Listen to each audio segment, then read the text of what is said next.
Coming up today on Breeze TV, we're strolling to the polls on the first day of early voting. Then, the Rockingham Fairgrounds were filled with some of the biggest names from Virginia's Republican Party. Plus, football has not one, not two, but...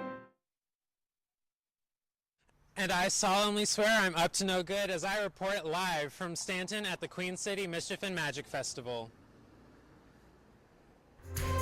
Live from the Allison B. Parker Studio in the School of Media Arts and Design at James Madison University, this is Breeze TV.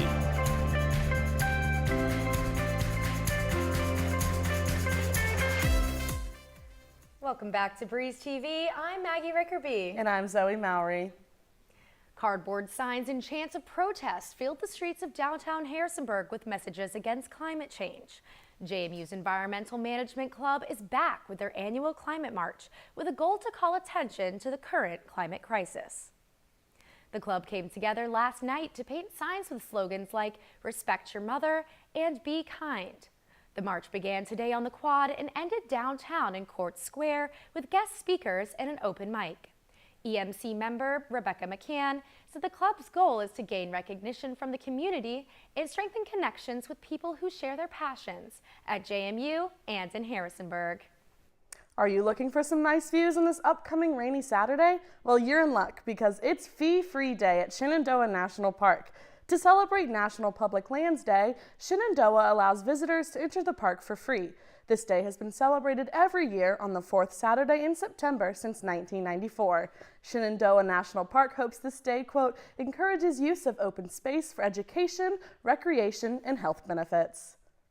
Political correspondent Regine Aranazari is in studio with Democracy Fellows from the Civic Center to discuss the importance of Constitution Day and exactly how JMU celebrated. Regine?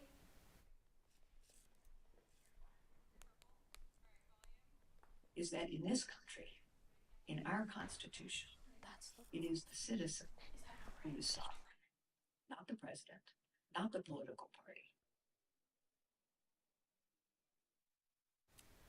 As part of the Madison Vision series, JMU Board of Visitors member Carly Fiorina spoke at Wilson Hall in honor of Constitution Day. Fiorina ran for president in 2016 on a Republican ticket against former President Donald J. Trump, but lost in the primaries. She was also the only woman running from the GOP. With her political background, the Constitution remains close to her heart.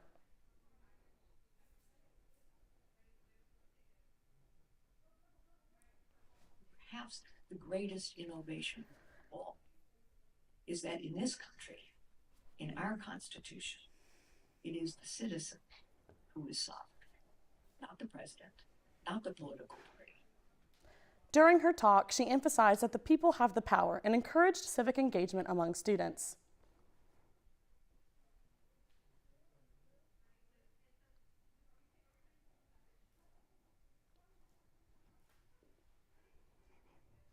Thanks, guys. I'm joined here with Democracy Fellows Amelia Stoner and Reagan Polaric from JMU's Center for Civic Engagement.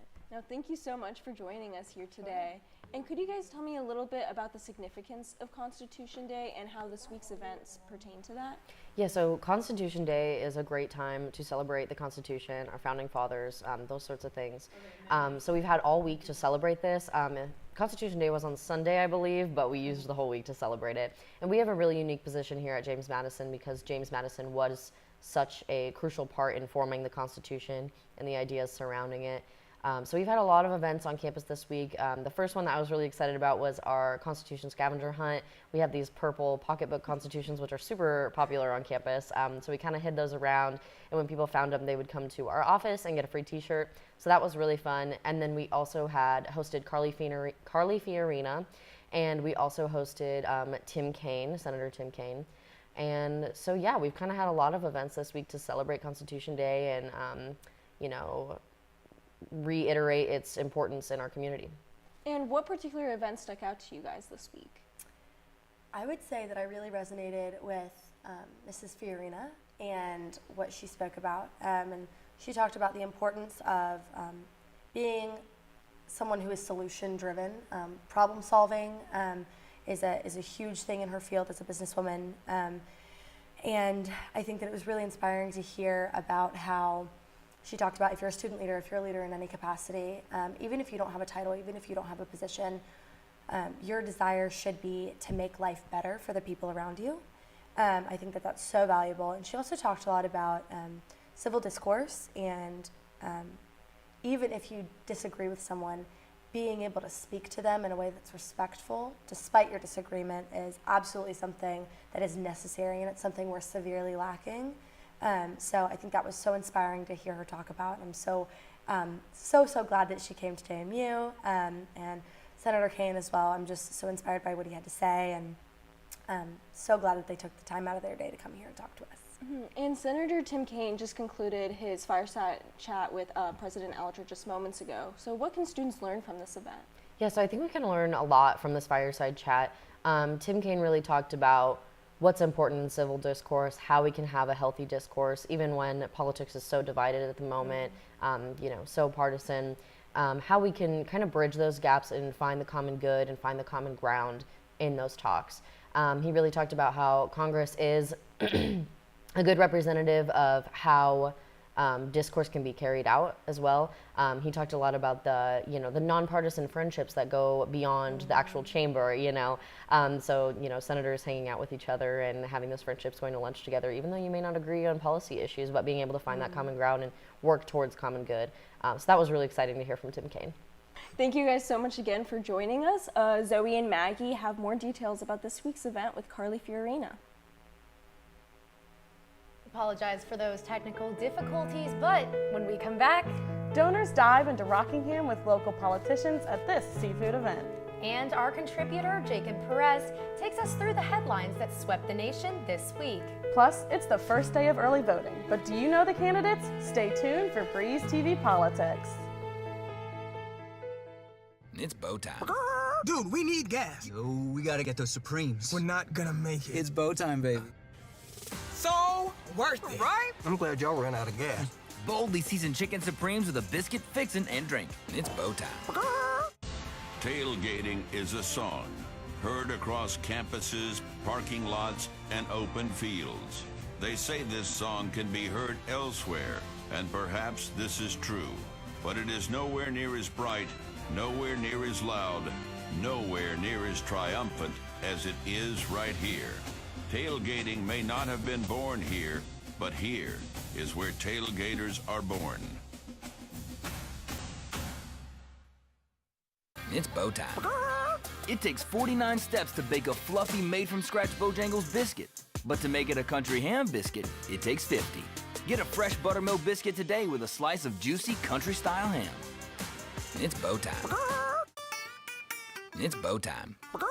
We gonna split this solo? No. Come on. Split the drive? No chance. What are you wearing?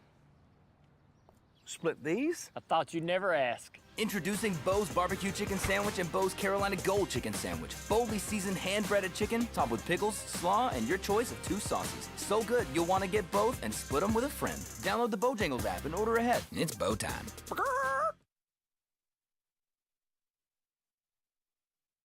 TV.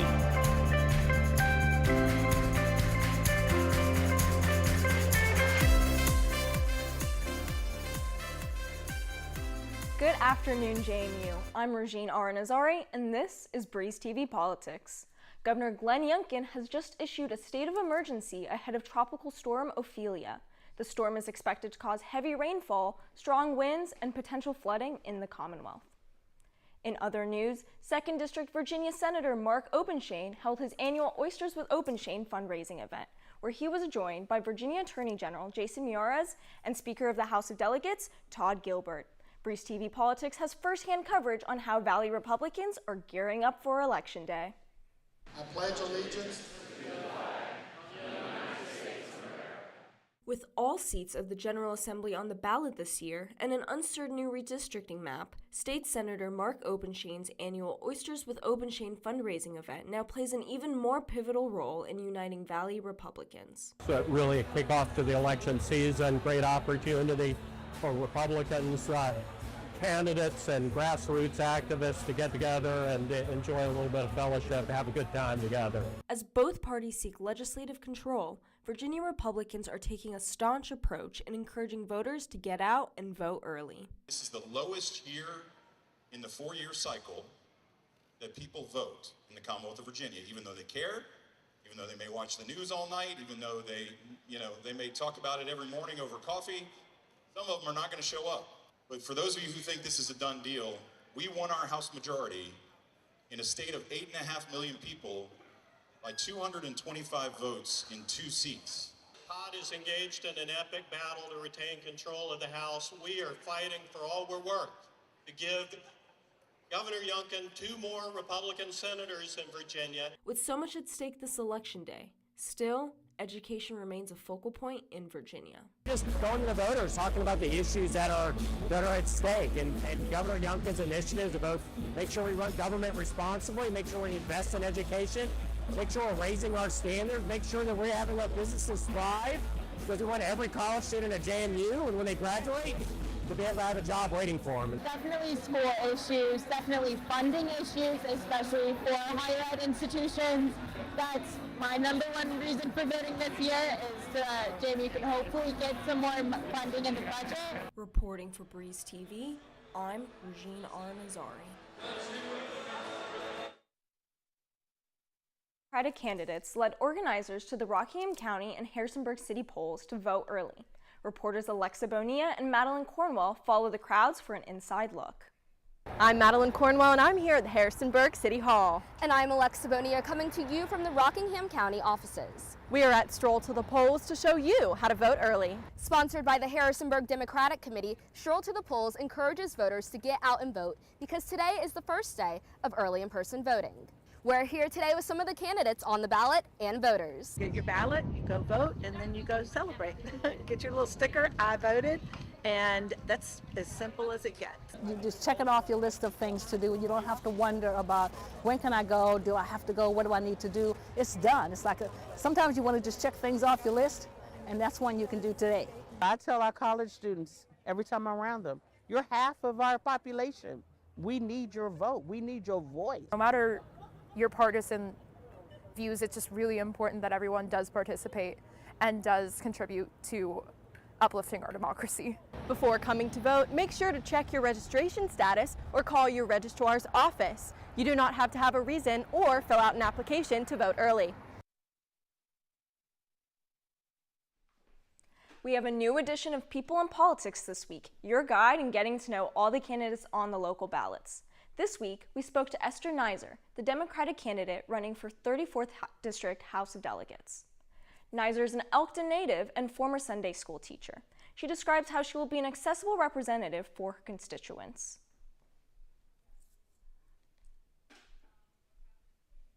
I think they expect the delegate to be available. I think they expect the delegate to show up more than election season. I've even been told that, you show up right before election, or you're going to show up after election. He worked as the multiple listing service director for the Greater Dallas Association of Realtors for 10 years, and she describes how her experience has prepared her to serve as delegate. I'm not afraid of difficult conversations. I'm not afraid of asking questions, and I'm not afraid of acknowledging that I don't know. One of the things that I've been trying to do on my campaign is to find people that know. But it's important to vote. We vote every year. So this thing of off year does not exist. We have to make sure we get people in place that will represent our needs. I feel that I can do that. And now over to contributor Jacob Perez with more news around the nation. Thanks, Eugene. Iran has released 5 Americans in a $6 billion prisoner swap negotiated by Joe Biden. The plane carrying the imprisoned Americans and 2 of their family members left Iran Monday morning.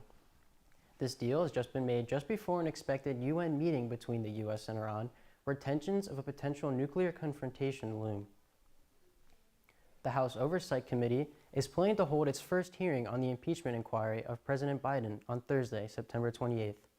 The inquiry in question was proposed by House Speaker Kevin McCarthy, under threat by House Republicans of a government shutdown. It said the hearing will focus on legal and constitutional questions surrounding Biden's potential involvement in the abuse of public office and corruption. President Joe Biden has announced a new Ukraine aid package. During his meeting with Vladimir Zelensky at the White House, Biden is seeking congressional approval to release an additional $24 billion in aid to the country that was invaded by Russia in February 2022. The president announced the package would include, quote, more artillery, more ammunition, or anti-tank weapons. And lastly, the launch of the newly approved COVID-19 vaccines, said to protect against new strains of the coronavirus, is off to a rough start. For insured Americans, the bill for the shots is nearly $200, while the Biden administration is struggling to make the shots accessible to uninsured Americans, due to the current supply being able to meet the demand. That's all for Breeze TV Politics. Zoe and Maggie, back to you. Thanks, Jacob. We've got more to come. And one new dance class gets people moving. Then women's soccer scored big at their first conference home game. Plus, the Dukes are on the road again. The Breeze's sports team has more. You don't want to miss it. It's bow time. Dude, we need gas. Yo, we gotta get those Supremes. We're not gonna make it. It's bow time, baby. So worth it, right? I'm glad y'all ran out of gas. Boldly seasoned chicken supremes with a biscuit, fixin', and drink. It's bow time. Tailgating is a song heard across campuses, parking lots, is where tailgaters are born. It's bow time. It takes 49 steps to bake a fluffy made-from-scratch Bojangles biscuit. But to make it a country ham biscuit, it takes 50. Get a fresh buttermilk biscuit today with a slice of juicy country-style ham. It's bow time. It's bow time. We gonna split this solo? No. Come on. Split the drive? No chance. What are you wearing? Split these? I thought you'd never ask. Introducing Bo's Barbecue Chicken Sandwich and Bo's Carolina Gold Chicken Sandwich. Boldly seasoned hand-breaded chicken, topped with pickles, slaw, and your choice of 2 sauces. So good, you'll want to get both and split them with a friend. Download the Bojangles app and order ahead. It's bow time. This is Breeze TV.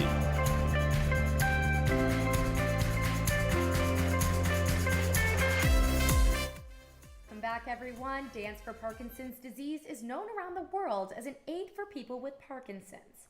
Now the program is at JMU. Reporter Madeline Cornwell got an inside look of the class and just how important it is for people with PD throughout the Harrisonburg community. People with Parkinson's in the community can twirl into Dance for PD classes Friday at the JMU Forbes Center or tap into Zoom during the class. Kate Trammell, former James Madison professor in the School of Theater and Dance, implemented the Dance for PD program in Harrisonburg after Parkinson's hit close to home. I was aware of the Dance for PD program for a number of years, and then I had a couple of very good friends who were diagnosed. So that was the impetus that pushed me into, okay, I'm going to study that. I'm going to get that certification and bring that to our community. Now, she has brought the program to JMU. The former professor hopes these dances will not only help those with Parkinson's, but bring the entire community together. I've always been interested in dance as something that is for everyone, and the therapeutic benefits of it and the joyfulness of it that all dancers know. I've been interested in widening the circle of who gets to dance. Trammell says most people have been affected by Parkinson's, whether they have it or someone they know has it. Bill Painter,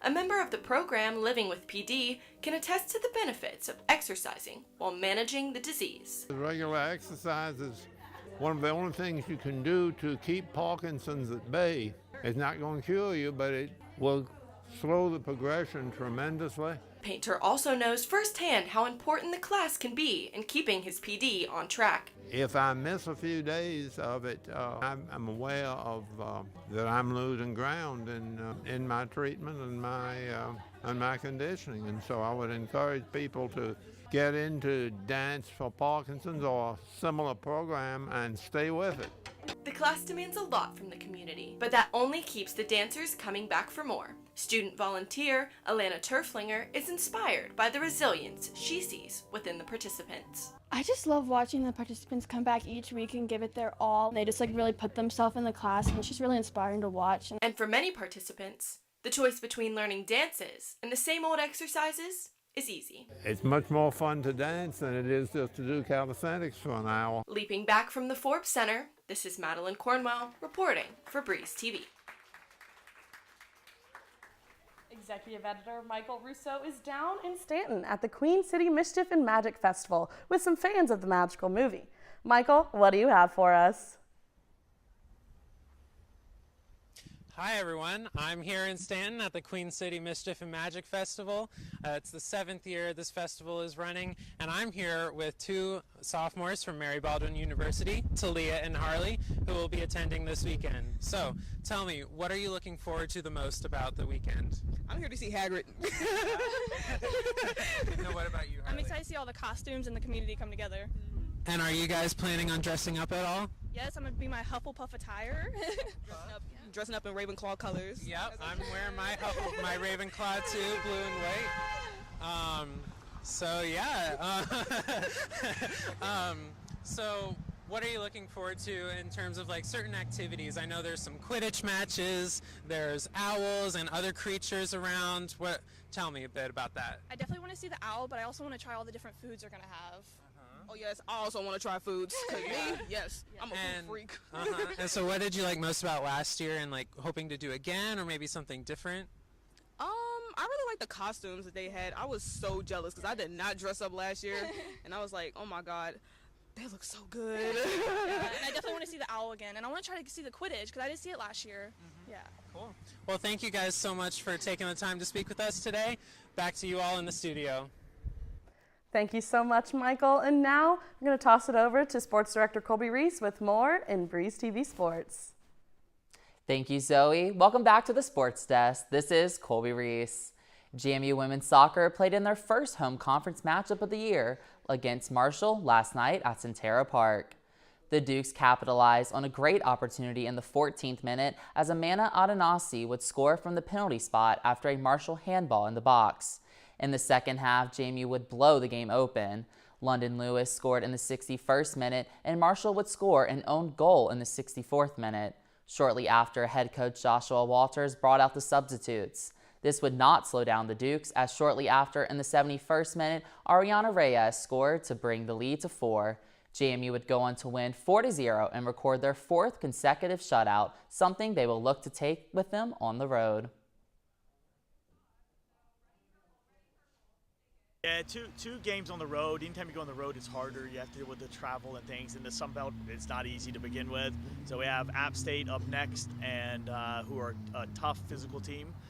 Then down to Louisiana Lafayette, a place we've never played before, and a team we've never played before. JMU improved to a record of 5-2-3 and are 2-0 in Sun Belt play. JMU football is set for a non-conference matchup as they'll travel to Logan, Utah to take on Utah State. The Dukes are coming off a defensive battle win over Troy. In the 16-14 win over the Trojans, the team impressively stopped the run, holding Troy to negative 12 yards rushing. However, JMU's backfield allowed 333 yards passing, which has been a concerning trend the past 2 games. Jordan McLeod has yet to turn over the ball in his 2 starts for JMU, while the running game has been a consistent positive for the Dukes, rushing for 177 yards per contest. Coming off back-to-back victories, winning only by less than 3 points, the Dukes' mindset isn't set to change as they take on the Aggies. Definitely just play JMU football, fast, physical, and relentless. I know the coaches are going to have us in a great position this weekend, and we're just going to do what we do. This will be the team's 3rd consecutive game on the road. While the Dukes are undefeated so far in those games away from Bridgeport Stadium, the challenges that playing away from home present are felt by the group. It's hard on the players and hard on the coaches too. When you get back at 4 in the morning, from Troy, and we'll get back around 7 or 8 from Utah State.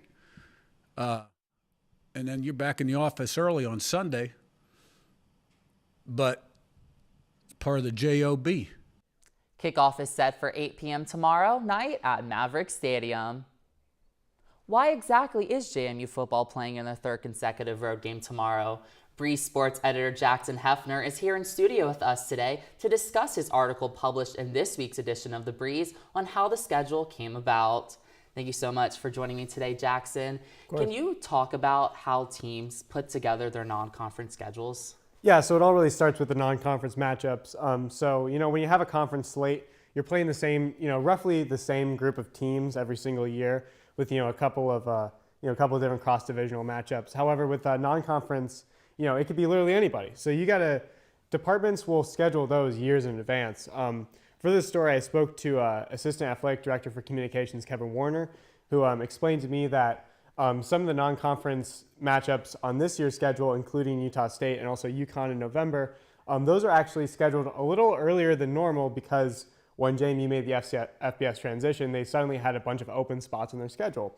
So that's how they were able to fit in UVA and finish negotiation on that. That was also how they were able to find Utah State as a potential partner, which, first ever Mountain West matchup. So it's not normally the normal team that we would see play JMU, but, it just kind of worked out that they were both able to work that out for their schedule. And on the other side of things, how does the Sun Belt kind of put together team schedules for conference games? Right, so that was kind of the part I was interested in. Specifically, when you look at the schedule, you have week 2 at UVA, week 4 at Utah State, and then there was that open week that the Sun Belt decided to fill with Troy on the road. So I was kind of wondering, why did the Sun Belt put JMU in that position? And I talked to a spokesperson from the conference, and they really said, well, it was frankly random. What they do is that back in January 2022, when they knew that the 4 new teams were going to be entering the Sun Belt, that being JMU, ODU, Marshall, and Southern Miss, they work with an outside company, and they basically create a computer program to randomly generate all of the cross-divisional matchups from 2022 all the way through 2028. So somewhere in the Sun Belt office, there's a document that has basically all of them. And those are all completely random. So the fact that JMU finished first in the East last year, that's not the reason they're playing South Alabama and Troy, the 2 best teams from the West. That's just basically, luck. And that's also how they create their conference schedule. Basically what they do is at the beginning of every year, they take all the non-conference matchups. They take the matchups from the cross-divisional matchups. They throw it all in a computer program similar to the one that they use for those cross-divisional matchups. And, the computer basically spits out the schedule. And if teams, the Sun Belt recommends that teams schedule their non-conference matchups weeks 1 through 4. And if they don't do that, that leads to some weird quirks. So for example, JMU has a 3-game road trip. Marshall has their bye week this week. Actually, ULM has their bye week this week. Marshall had theirs last week. So they had their bye week in week 3, and now they're going to have no bye weeks for the rest of the season. So you can kind of see how it's not a perfect system, but it's the one that the Sun Belt has used for a good bit now, and it relatively works. It just occasionally, sometimes you get stuff like that. Yeah, well, great article, Jackson, and thank you again for joining me. Be sure to pick up a copy of The Breeze to read Jackson's full article. That's all from the world of sports. Zoe and Maggie, back to you. Thanks so much, Colby and Jackson. Thank you guys so much for tuning in today. We'll see you next time. Yeah, we'll see you next time. Same place, same time. Take care of yourself, Dukes.